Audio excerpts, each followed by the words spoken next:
From the Encyclopedia Britannica, 11th edition, entry on Prussia. Prussian fire discipline. On approaching the enemy, the marching columns of Prussians wheeled in succession to the right or left, passed along the front of the enemy until the rear company had wheeled. Then the whole together wheeled into line facing the enemy. These movements brought the infantry into two long, well-closed lines. Parade ground precision obtained thanks to remorseless drilling. With this movement was bound up a fire discipline more extraordinary than any perfection of maneuver. Peloton Führer was opened at 200 paces from the enemy and continued up to 30 paces, when the line fell on with the bayonet. The possibility of this combination of fire and movement was the work of Leopold, who by sheer drill made the soldier a machine capable of delivering, with flintlock muzzle-loading muskets, 5 volleys a minute.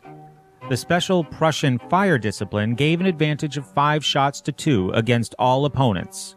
The bayonet attack, if the rolling volleys had done their work, was merely presenting the check for payment, as a German writer put it.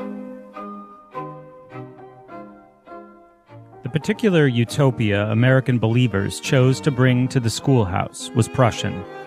The seed that became American schooling 20th century style was planted in 1806, when Napoleon's amateur soldiers bested the professional soldiers of Prussia at the Battle of Jena.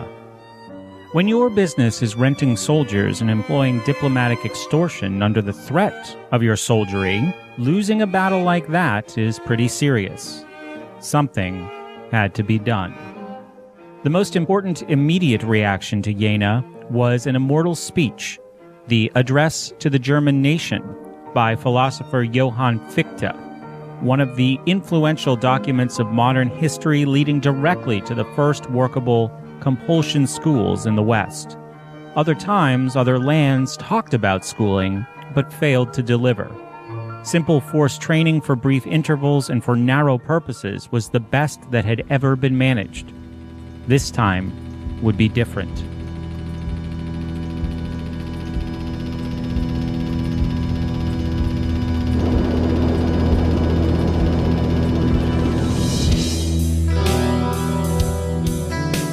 Under no uncertain terms, Fichte told Prussia the party was over.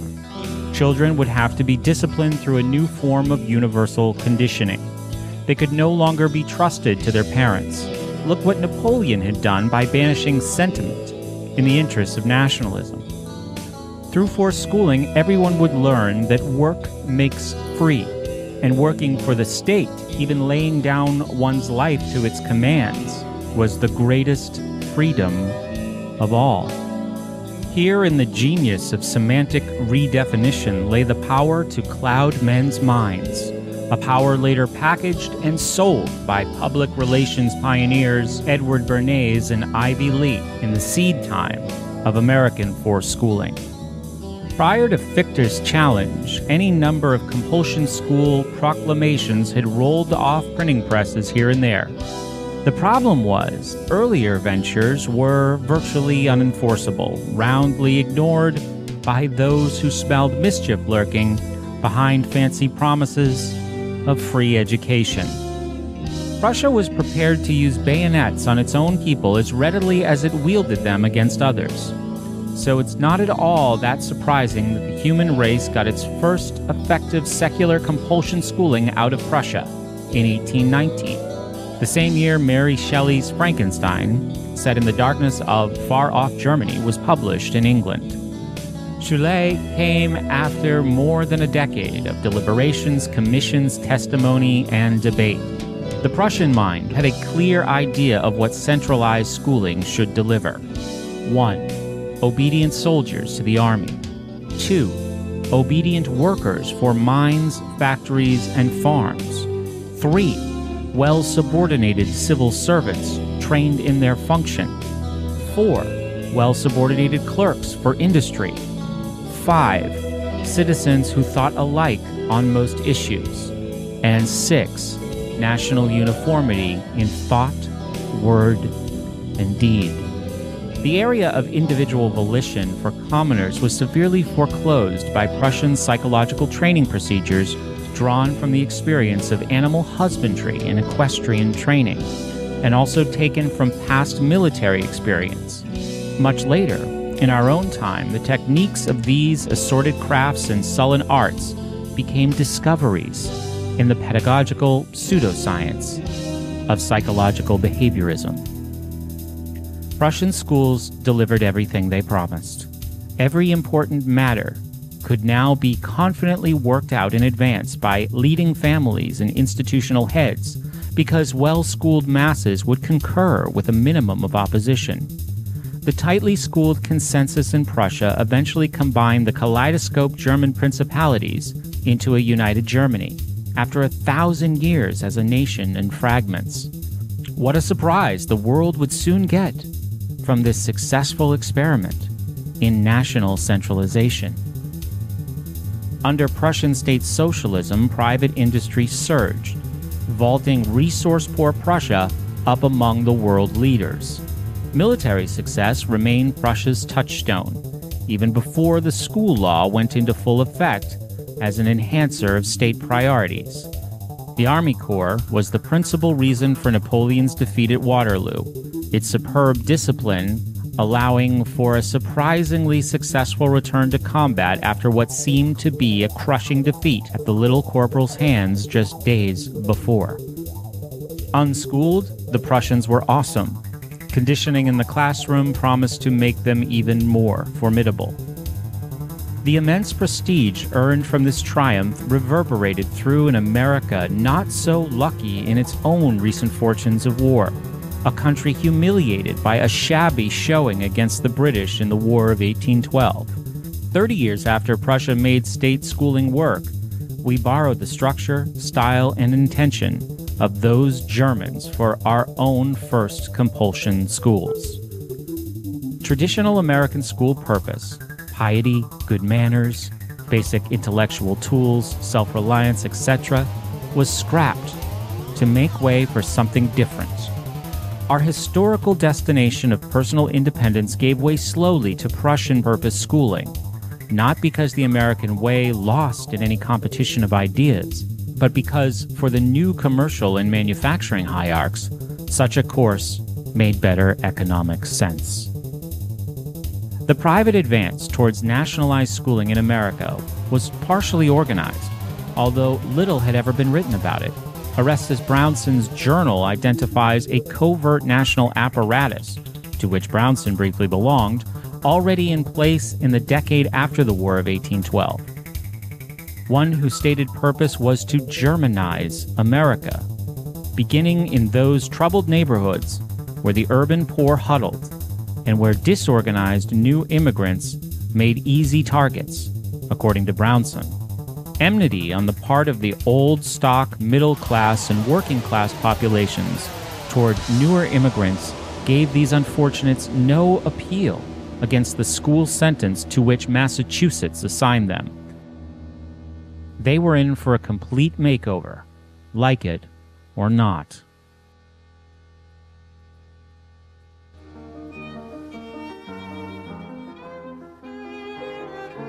Much of the story, as it has been written by 1844, lies just under the surface of Mann's florid prose in his 7th annual report to the Boston School Committee.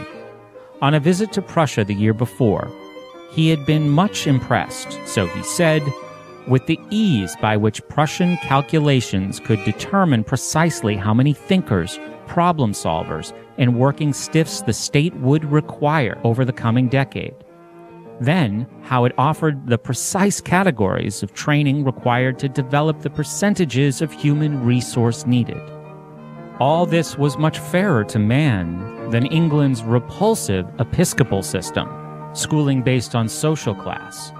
Prussia, he thought, was republican in the desirable, manly, Roman sense. Massachusetts must take the same direction.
Prussia was a curious place, not an ordinary country unless you consider ordinary, a land which by 1776 required women to register each onset of their monthly menses with the police.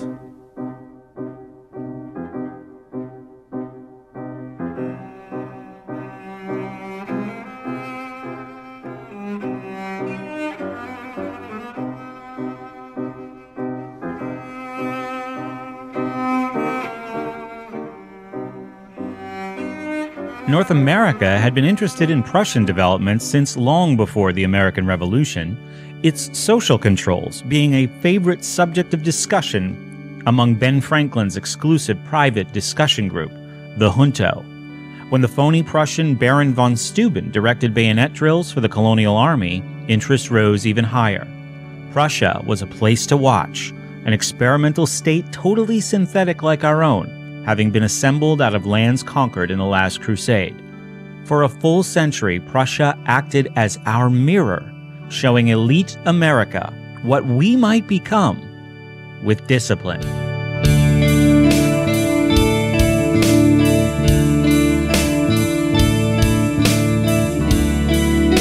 In 1839, 13 years before the first successful school compulsion law was passed in the United States, a perpetual critic of Horace Mann's own political party, the Boston Whigs, charged that proposals to erect German-style teacher seminaries in this country were a thinly disguised attack on local and popular autonomy.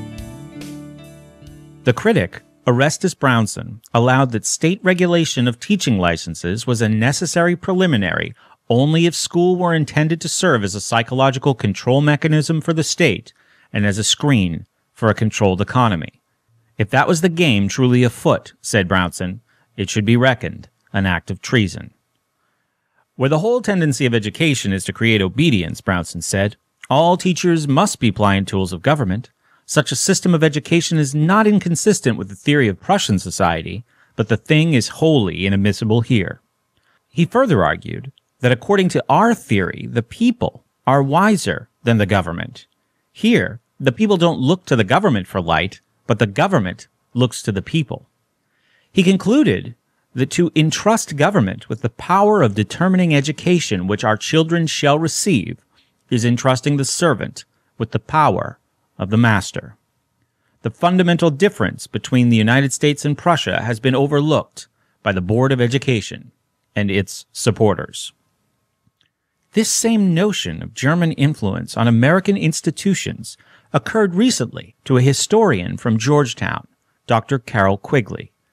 Quigley's analysis of elements in German character, which were exported to us, occurs in his book, Tragedy and Hope, A History of the World in Our Time. Quigley traced what he called the German thirst for the coziness of a totalitarian way of life to the breakup of German tribes in the Great Migrations 1,500 years ago, when pagan Germany finally transferred its loyalty to the even better totalitarian system of Diocletian in post-Constantine Rome. That system was soon shattered too, a second tragic loss for the security of the Germans. According to Quigley, they refused to accept this loss, and for the next 1,000 years, Germans made every effort to reconstruct the universal system, from Charlemagne's Holy Roman Empire right up to the aftermath of Jena in 1806. During that 1,000-year interval, other nations of the West developed individual liberty as the ultimate center of society in its principal philosophical reality. But while Germany was dragged along in the same process, it was never convinced that individual sovereignty was the right way to organize society. Germans, said Quigley, wanted the freedom from the need to make decisions, the negative freedom that comes from a universal totalitarian structure which gives security and meaning to life. The German is most at home in military, ecclesiastical, or educational organizations, ill at ease with equality, democracy, individualism, or freedom. And this was the spirit that gave the West forced schooling in the early 19th century. So, spare a little patience while I tell you about Prussia and Prussianized Germany, whose original mission was expressly religious, but in time became something else. During the 13th century, the Order of Teutonic Knights set about creating a new state of their own. After 50 turbulent years of combat, the Order successfully Christianized Prussia by the efficient method of exterminating the entire native population and replacing it with Germans. By 1281, the Order's hold on lands once owned by the heathen Slavs was secure. Then, something of vital importance to the future occurred. The system of administration selected to be set up over these territories was not one patterned on the customary European model of dispersed authority, but instead was built on the logic of Saracen, centralized administration, an Asiatic form first described by Crusaders returned from the Holy Land. For an example of these modes of administration in conflict, we have the Herodotus account of the Persian attempt to force the pass at Thermopylae. Persia, with its huge, bureaucratically subordinated army, arrayed against self-directed Leonidas and his 300 Spartans. This romantic image of personal initiative, however misleading, in conflict with a highly trained and specialized military bureaucracy, was passed down to 60 generations of citizens in Western lands as an inspiration and model. But Prussia was now guided by a different inspiration. Between the 13th and 19th centuries, the Order of Teutonic Knights evolved by gradual stages into a highly efficient, secular civil service.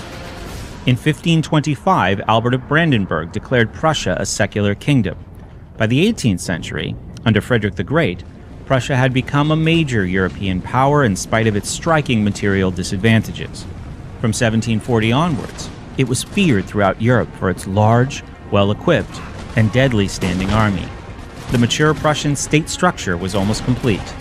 During the reigns of Frederick I and his son Frederick II, Frederick the Great, the modern absolute state was fashioned there by means of immense sacrifices imposed on the citizenry to sustain permanent mobilization.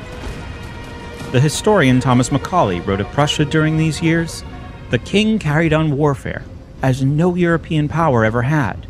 He governed his own kingdom as he would a besieged town, not caring to what extent private property was destroyed or civil life suspended.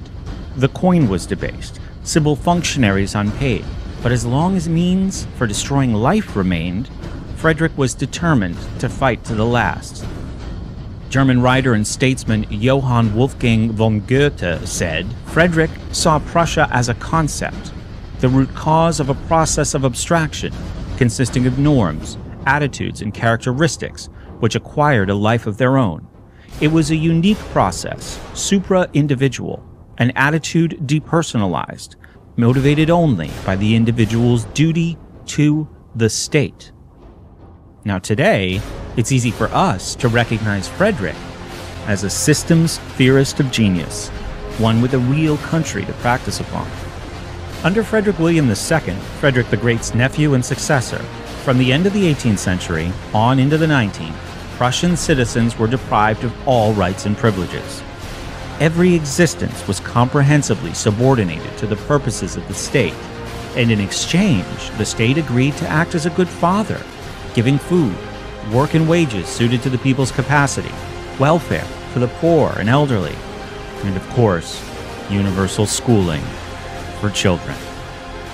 The early 19th century saw Prussian state socialism arrive full-blown as the most dynamic force in world affairs, a powerful rival to industrial capitalism, with antagonism sensed but not yet clearly identified.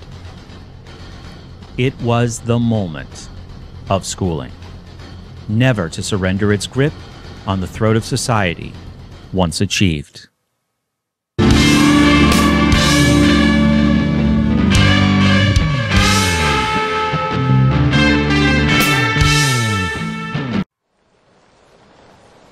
The devastating defeat by Napoleon at Jena triggered the so-called Prussian Reform Movement, a transformation which replaced cabinet rule by appointees of the national leader with rule by permanent civil servants and permanent government bureaus.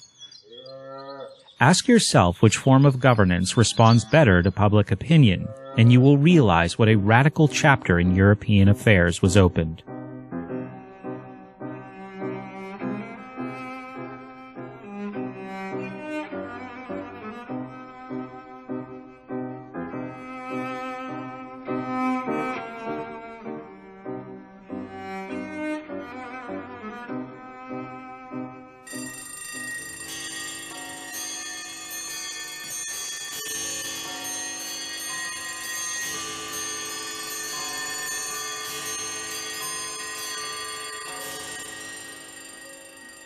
The familiar three-tier system of education emerged in the Napoleonic era, one private tier, two government ones. At the top, 0.5% of the students attended Akademienschulen, where, as future policymakers, they learned to think strategically and contextually.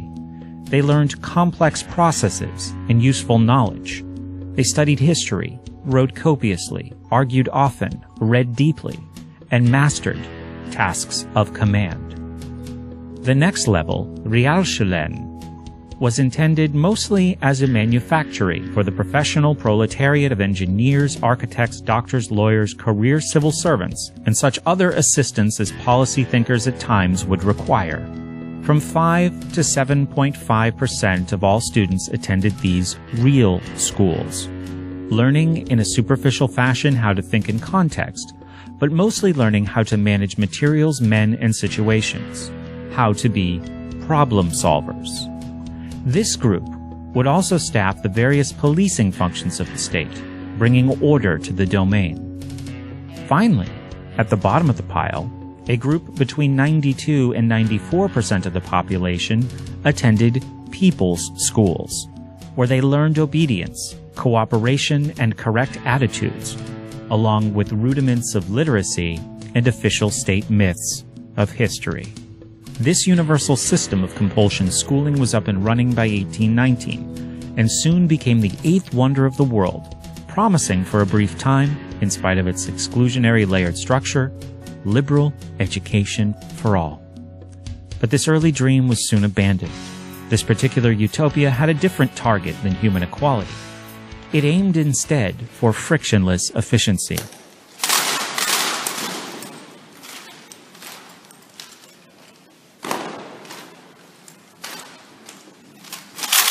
I'm Army National Guard, so I serve two purposes instead of one.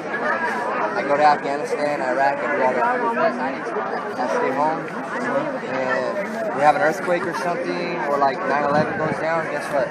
They grab all of us, and they pull us over there, and we start with the rest of the people. Okay.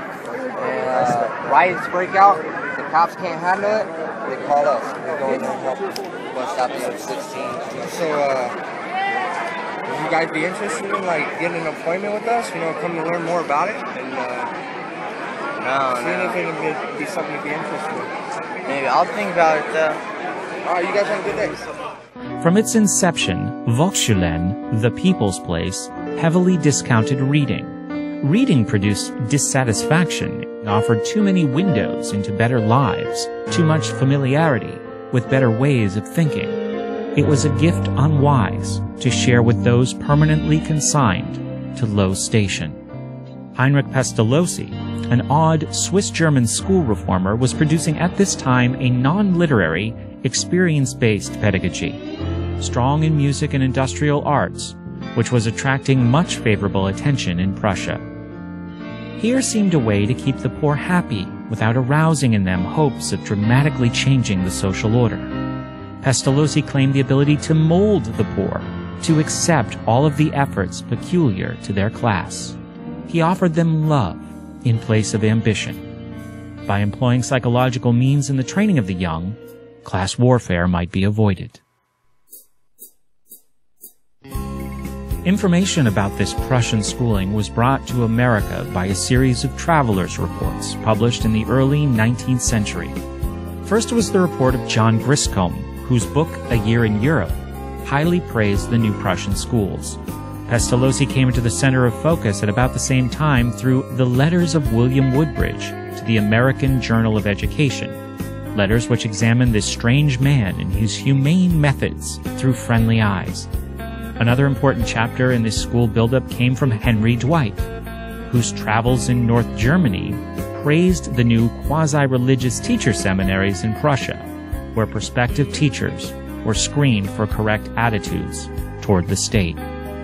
The most influential, however, was the report of French philosopher Victor Cousin to the French government in 1831. This account by Cousin, France's Minister of Education, explained the administrative organization of Prussian education in depth, dwelling at length on the system of people's schools and its far-reaching implications for the economy and social order.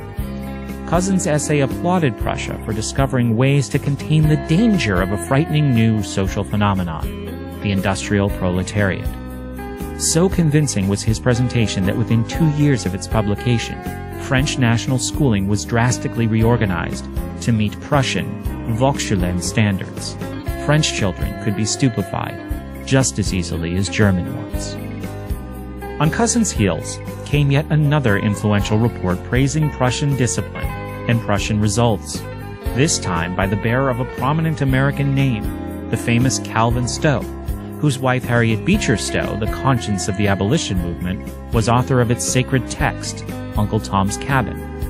Calvin Stowe's report to the Ohio legislature attesting to Prussian superiority was widely distributed across the country, the Ohio group mailing out tens of thousands of copies in the legislatures of Massachusetts, Michigan, Pennsylvania, North Carolina, and Virginia, each reprinting and distributing the document. The third major testimonial to Prussian schooling came in the form of Horace Mann's seventh report to the Boston School Committee in 1843. Mann's sixth report had been a paean to phrenology, the science of reading head bumps, which Mann argued was the only proper basis for curriculum design. The seventh report ranked Prussia first of all nations in schooling, England last. Pestalozzi's psychologically grounded form of pedagogy was specifically singled out for praise in each of the three influential reports I've recited, as was the resolutely non-intellectual subject matter of Prussian Volksschulen. Also praised were mild Pestalozzian discipline, grouping by age, multiple layers of supervision, and selective training for teachers. Mann wrote, "There are many things there which we should do well to imitate." Mann's report strongly recommended radical changes in reading instruction from the traditional alphabet system, which had made America literate, to Prussia's hieroglyphic-style technique. In a surprising way, this brought Mann's report to general public attention, because a group of Boston schoolmasters attacked his conclusions about the efficacy of the new reading method, and a lively newspaper debate followed. Throughout 19th century Prussia, its new form of education seemed to make that warlike nation prosper materially and militarily. While German science, philosophy, and military success seduced the whole world, thousands of prominent young Americans made the pilgrimage to Germany to study in its network of research universities, places where teaching and learning were always subordinate to investigations done on behalf of business and the state. Returning home with the coveted German PhD, those so degreed became university presidents and department heads, took over private industrial research bureaus, government offices, and the administrative professions. The men they subsequently hired for responsibility were those who found it morally agreeable to offer obeisance to the Prussian outlook too. In this leveraged fashion, the gradual takeover of American mental life managed itself. For a century here, Germany seemed to be at the center of everything civilized. Nothing was so esoteric or commonplace that it couldn't benefit from the application of German scientific procedure. When the spirit of Prussian Pelton Führer crushed France in the Lightning War of 1871, the world's attention focused intently on this hypnotic utopian place.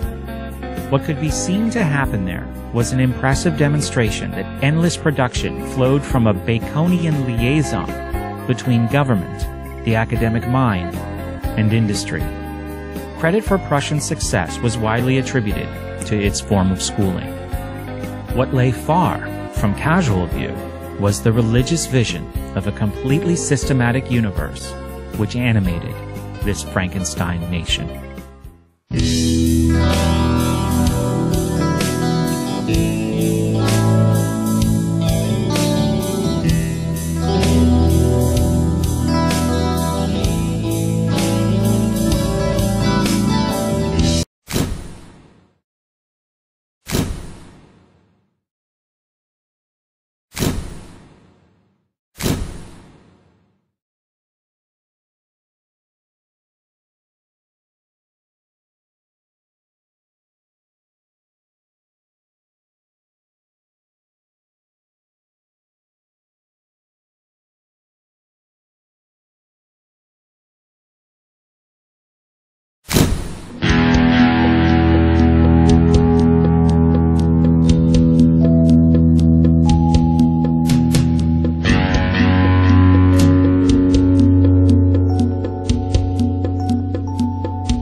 Administrative utopias are a peculiar kind of dreaming by those in power, driven by an urge to arrange the lives of others, organizing them for production, combat, or detention. The operating principles of administrative utopia are hierarchy, discipline, regimentation, strict order, rational planning, a geometrical environment, a production line, a cell block, and a form of welfarism.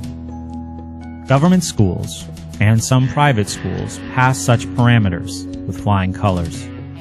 In one sense, administrative utopias are laboratories for exploring the technology of subjection, and as such belong to a precise subdivision of pornographic art, total surveillance, and total control of the helpless. The aim and mode of administrative utopia is to bestow order and assistance on an unwilling population, to provide its clothing and food, to schedule it.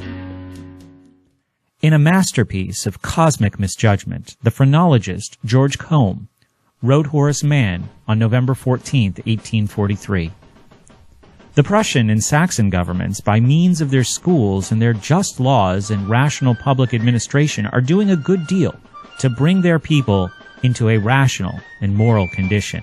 It is pretty obvious to thinking men that a few years more of this cultivation will lead to the development of free institutions in Germany.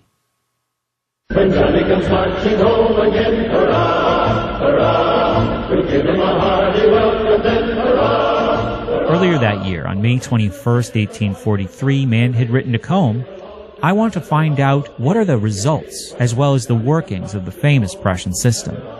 Just 3 years earlier, with the election of Marcus Morton as governor of Massachusetts, a serious challenge had been presented to Mann and his Board of Education and the air of Prussianism surrounding it and its manufacturer-politician friends. A House committee was directed to look into the new Board of Education and its plan to undertake a teachers' college, with $10,000 put up by industrialist Edmund Dwight. 4 days after its assignment, the majority reported a bill to kill the board, discontinue the normal school experiment, it said, and give Dwight his money back. If the board has any actual power, it is a dangerous power, touching directly upon the rights and duties of the legislature.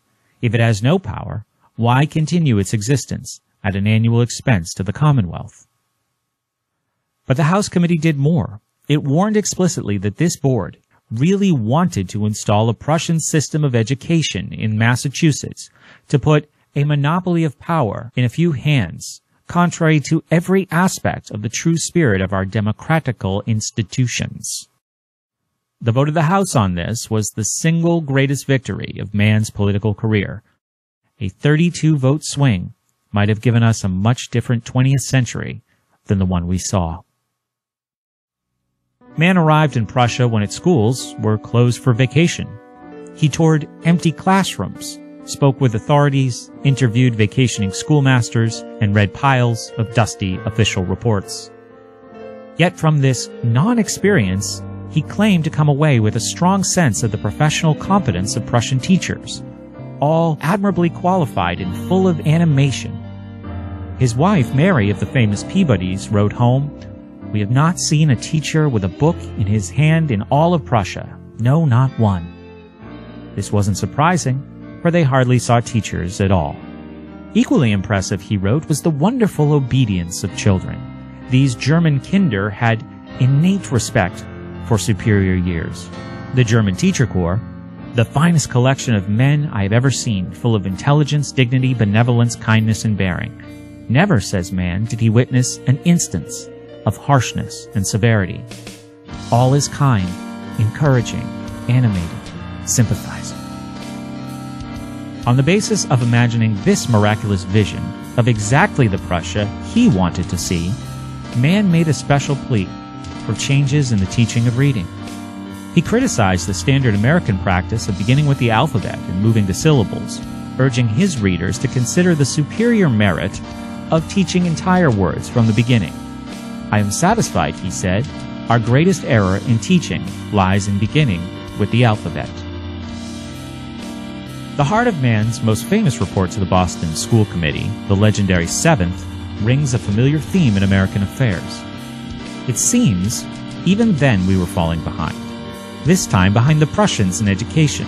In order to catch up, it was mandatory to create a professional corps of teachers and a systematic curriculum, just as the Prussians had. Mann fervently implored the board to accept his prescription, while there was still time. The note of hysteria is a drum roll sounding throughout Mann's entire career. Together with the vilification of his opponents, it constitutes much of Mann's spiritual signature. That fall, the Association of Masters of the Boston Public Schools published its 150-page rebuttal of Mann's report. It attacked the normal schools proposal as a vehicle for propaganda for Mann's hotbed theories in which the projectors have disregarded experience and observation. It belittled his advocacy of phrenology, a charge Mann with attempting to excite the prejudices of the ignorant.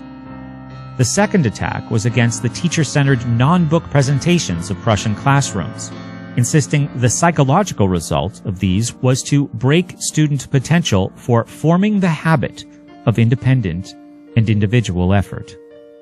The third attack was against the word method in teaching reading and in defense of the traditional alphabet method. Lastly, it attacked Mann's belief that interest was a better motivator to learning than discipline. Duty should come first and pleasure should grow out of the discharge of it. Thus was framed a profound conflict between the old world of the Puritans and the new psychological strategy of the Germans.